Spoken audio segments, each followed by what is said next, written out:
Today, we are going to fix one of the biggest issues with modern computers. See, now that Moore's Law is officially dead, the only way that manufacturers have been able to deliver generational performance gains is by using more and more power. Take my new cutting-edge workstation here as an example. It consumes nearly 1,000 watts of power, and that means that whenever I'm using it, I'm basically running a space heater here in my tiny office. You can actually see the problem really clearly on this graph. Here's where I sat down to play a game, and here's the room temperature about an hour later. Now, thankfully, I live in Canada and it's currently wintertime out, so my Band-Aid solution has been to just open this window here anytime it gets a little too hot. This allows some cold air to flow in from outside and cools down the room in a drafty, annoying kind of way. But that got me thinking, what if I could use that cold air from outside to directly cool my PC? Not only would that lead to lower temperatures and possibly better performance, but most importantly, it would make my whole office a lot more livable. Real quick, before we get started on building anything, I feel like I should explain how my computer works because it is not your typical setup. My whole computer is contained inside of this drawer. The main heat generating components are cooled with water, which is then plumbed to the back side of my desk where I have a giant rad and 9 120mm fans that cool everything down. The airflow from that then comes back through the desk, cools the air-cooled components like the RAM and the NVMe drives, and then gets exhausted out the front here with the help of 2 more additional fans. So with all that said, I think the first thing we need to do is create some sort of intake boot over here in the window. But I don't want this to be a rush hack job. I still want this window to be perfectly functional. I don't want it to be a massive heat loss point, and I also don't want any critters to be able to find their way into the rest of my house through it. So with those points in mind, I started measuring my window, the surrounding trim, and generating a semi-accurate 3D model of the whole area. This allowed me to create a design which should satisfy all of my criteria, and I'll show you how it works in a second. But first, I've got a bit of an issue. The intake is far too large to print as a single piece on really any consumer 3D printer. But don't worry, because this is a problem that I run into all the time, and the solution is really easy. I just split the intake up into 4 separate pieces. And in order to print them, we're going to be using something that I am very excited about from the sponsor of today's video, Bamboo Lab.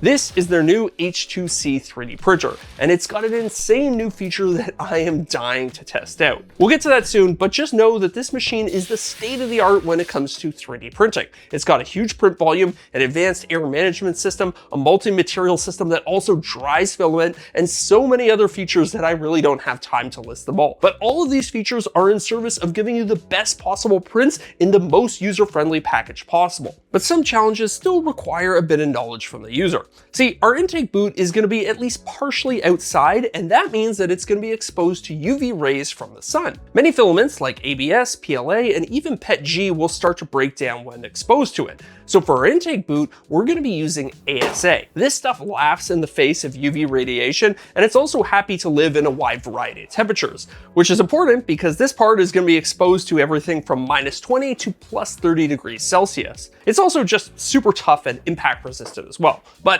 enough about ASA. You're probably looking at this printer and wondering what the heck is going on with that asymmetric printhead and also that giant rack on the right-hand side of the bed. Well, that's that killer new feature that I mentioned a second ago. The H2C has what Bamboo calls the Vortex hot end change system, which is just a fancy way of saying that this printer can swap between up to 6 different hot ends in a matter of seconds. Here, I'm just using it to swap between the ASA and a support filament, but practically that means you can use up to 6 different filaments in a single print without ever having to purge anything. This dramatically reduces waste and print times, especially in more complicated models with lots of colors or different materials. And there's also another way that you can use this system that I'll show you later, but first I want to show you how I'm going to keep our intake boot from running up my heating bill.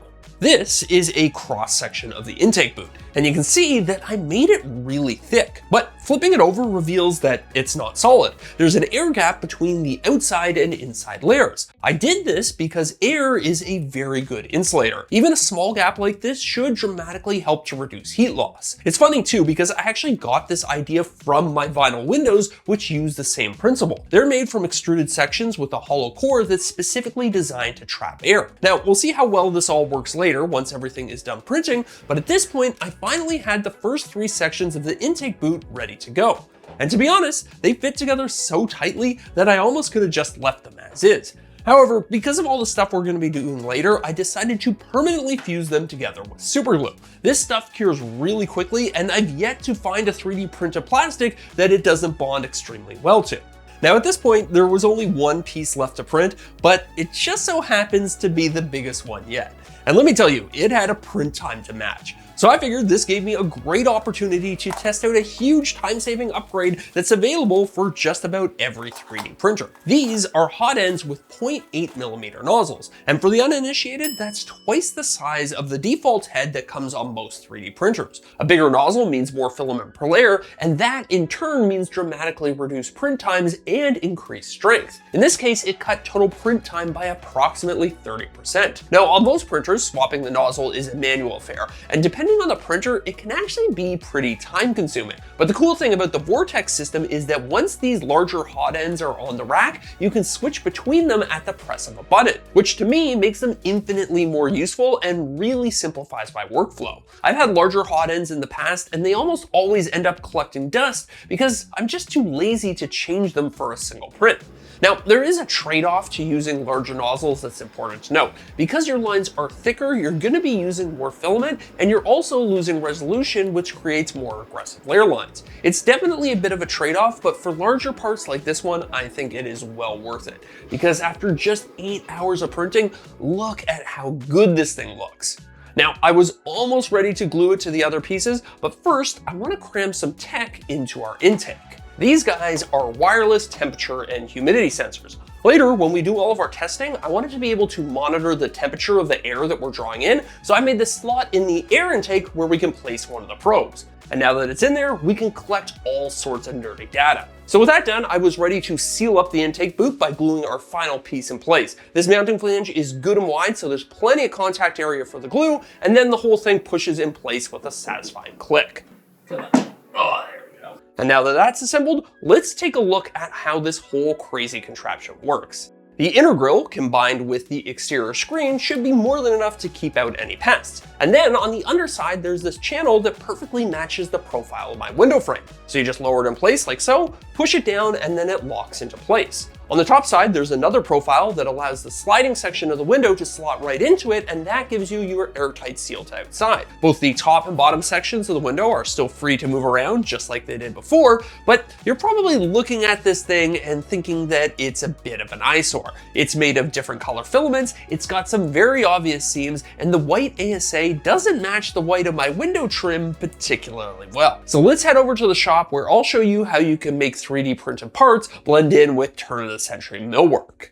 So here is all the stuff that I'm gonna be using, but truthfully, depending on how perfect you wanna make things, you might not even need half of it. The first thing I did was give the intake a good rough sanding. Here, I'm not trying to wear down all the individual layer lines and make things perfectly smooth, but rather I'm trying to rough up the surface and promote good adhesion for our second step. This is automotive filler primer, and depending on your application, this could very well be all you need. Put simply, this stuff is a high building paint that fills in all the valleys between your layer lines. Once it dries, it's very easy to sand, and in just a couple of coats, you can make something look like it came straight out of an injection mold. But because our intake is made up of multiple pieces, it still had some really obvious seams that were too much for the primer. So here, I'm gonna use a bit of Bondo. This stuff is famous for filling in the dents and dings on your car, but it also works really well on 3D printed plastics. Once it sets, it's super strong while still remaining flexible enough that it won't crack when the plastic moves a bit. Fair warning though, it is very tough to sand, so make sure you apply it sparingly. After what felt like a solid hour of sanding, I had all of the hard edges feathered out, and I sprayed on a final coat of the filler primer to even out any remaining imperfections. Then I grabbed a gallon of good old-fashioned house paint. Normally, this wouldn't be my first choice in terms of a top coat, but this is the same paint that's used on all the trim throughout my house. So my thinking here is that it should make the intake boot blend in with its surroundings. But I guess we won't really know until we install it back in my office. All right guys, big moment of truth. Let's see if this thing still fits in the window with all the paint on it, and also just how it looks here. All right, well, I wouldn't exactly call that beautiful or cool looking, but what it does do really well is blend in and not draw a lot of attention to itself, which is exactly what I wanted. And looking here at our temperature sensor, we can already see that the intake temperature is 9 degrees, which makes sense because it isn't actually that cold out today. So now I think the big question is, how can we connect this to my actual computer? And thankfully, this step was easier than I thought because of some work that I did previously. See, my computer's radiator kept getting clogged with dust and grime, so I designed this frame to hold a filter for it. And that meant that I already had all the dimensions and mounting points pre-modeled for me. So with that, all I had to do was design this giant dome that fits over the filter frame and can be connected back to the intake. Of course, this part, again, was too big to be printed all at once, so just like with the intake, I split it up into 4 separate pieces. However, this time, instead of printing them in ASA, I opted for carbon fiber reinforced PETG. This stuff is flexible, temperature resistant, and looks great straight out of the printer thanks to that added carbon fiber. It gives the surface a very fine matte texture that I think looks really good. Now, normally printing all 4 of these parts would take close to 40 hours, but here I was able to tap my second printer, the H2D, into service to get the work done in half the time. Just like a modern computer gets its work done faster by splitting up the workload across multiple CPU cores, I split up my workload across multiple printers. The H2D can also print 2 different filaments without creating a bunch of waste thanks to its dual extruder design, and it's got a massive print volume, so it was able to handle these giant parts without any issue. So after a good solid day of printing, I finally had all of my parts. And when you see the size of these things all laid out like this, that actually starts to sound pretty fast. Just like before, I used super glue to assemble all the pieces, but you'll notice that I didn't make all of these parts with simple straight edges. In order to keep everything aligned and to conceal the glue lines, I made all of these joints with a step-over design. I've experimented with a lot of different seam types, and this one is easy and has consistently worked the best for me. It might look a little messy on the inside where no one's ever gonna see it, but once you flip it over, you'll see that the outside is still really clean. As a final cherry on top, I placed another temperature sensor in here so we can keep an eye on the rad temp, and then I took a second to admire this giant thing that I had just created. Oh man, would you look at the size of this thing? This might just be the biggest thing that I have ever 3D printed. But now that we have it printed, we can install it on the backside of my rad, and then we can connect it over to the intake. Step 1 was a little bit of exercise as I struggled to slide my 300-pound desk forward and gain access to the rad. Filming there was also a bit tight, so I strapped a silly POV cam to my forehead and then started screwing the new cover in place. Thankfully, my 3D models were accurate, so all these mounting screws went in without an issue, even if I had to get a bit creative for the ones along the bottom. With the new cover in place, I fired up the computer and gave it a quick test. Okay, well, it's definitely working. I can feel it sucking in air, so now we just need to connect it back over here to the window. And for this section of the system, I opted to use some good old-fashioned 6-inch flexible ducting. I did briefly consider 3D printing a bunch of hardline ducting to connect everything, but in the end, I decided against it because it would have made connecting everything really annoying, and it also would have made it really hard to service anything. This flexible ducting might not look as nice, but it's insulated, it easily connects on both sides with 2 gear clamps, and truthfully, once it's in place, you can't even really see it. All right, so our PC is now officially breathing in cold air from outside. So I spent the next couple of days living with the new setup and testing it under a wide variety of circumstances. And what I found is pretty interesting. This is a classic good news, and then kind of bad news scenario. First, let's start with a couple of concerns that I had for this entire setup in general. On very cold days, I was worried that the radiator might get so cold that the coolant inside of it could actually freeze. And truth be told, that's a big part of the reason that I put that temperature sensor in there. Thankfully, so far that hasn't been an issue. It seems like there's enough heat gain along the entire run of the intake that the rad always stays above freezing. Next, my editor pointed out that I may have created a condensation nightmare here. Everyone knows that when you supercool a PC, you have to be really careful about condensation dripping onto the electrical components. Thankfully, that wasn't the case here. The air outside, despite having a much higher relative humidity, is actually drier in absolute terms than the air inside of my house. And we can confirm that by looking at the relative humidity of the exhaust, which is lower than the rest of the room. So if anything, it's actually absorbing some moisture as it passes through my computer. So with those 2 points out of the way, let's talk about some of the pros. The temperatures are awesome. My CPU idles in the low 30s, and my GPU is even cooler than that at just 20 degrees. For reference, that's about 10 to 15 degrees cooler than when I first started. And that temperature delta stays fairly consistent even under load, which, pun intended, is pretty cool. But are you guys ready for a bit of bad news? Well, yeah, those cooler temperatures didn't really materialize into huge performance gains. There were some, to be sure. Synthetic benchmarks showed a 1 to 3% increase, which is hard to get excited about. However, actual games like Cyberpunk did run about 10% faster. So at the end of the day, what this all comes down to is that my old cooling system was doing a perfectly adequate job. It kept everything cool enough that power delivery was the true limiting factor. And I've already got all my limits cranked as high as they'll go. But I don't want you guys to think that this project was a failure. Far from it, in fact, because the #1 reason I did this project was to make my office here more livable. And there we succeeded in a huge way. Last time I gamed for an hour, my room temperature increased by almost 10 degrees. This time, it was by only half a degree. This alone is gonna make my life so much better. I can finally use my computer without turning this room into a sauna. At least for a little while. See, I'm sure many of you guys at home have already thought about this, but what happens 6 months from now when it's 30 degrees warmer outside? I'll be pulling in really warm air, fighting against my own air conditioning, and essentially preheating my coolant. Best case, I'll be back to square one, but realistically, I'm gonna be in a much worse spot. So I was doing some laundry the other day and thinking about this problem when the solution struck me. How about if I treated my computer like a dryer? That might work. Given the frankly underwhelming performance results of my supercooled air experiment, I figured that I should just treat my computer like any other appliance that generates a ton of heat and vent it outside. I already had the ducting made, so theoretically all I had to do was rotate all of my fans 180 degrees. Now that sounds easier than it is, given there's 11 of them and they're buried under multiple layers of plastic, but really this should give me the perfect setup. Regardless of the season, my computer can suck in air that's cool enough to achieve like 99% of its maximum performance, and no matter how hard I push it, it won't have any impact on the temperature of my office. Plus, this gave me a great opportunity to fix a big problem with my setup that I haven't mentioned yet.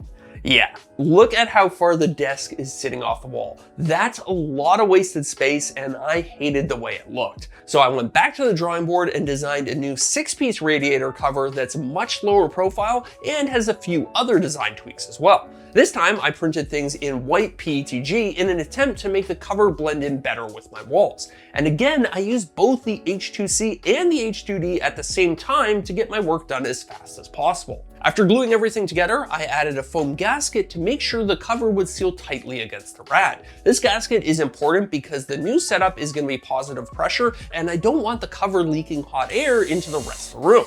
That would kind of defeat the purpose of the whole thing.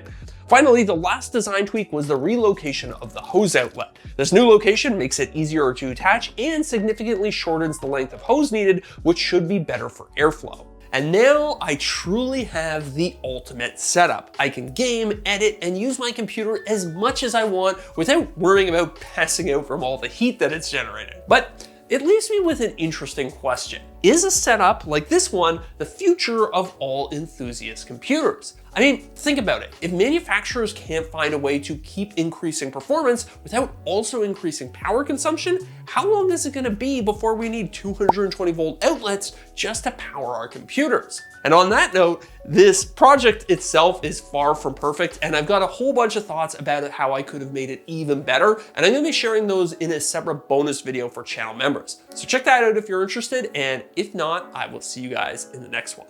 Peace.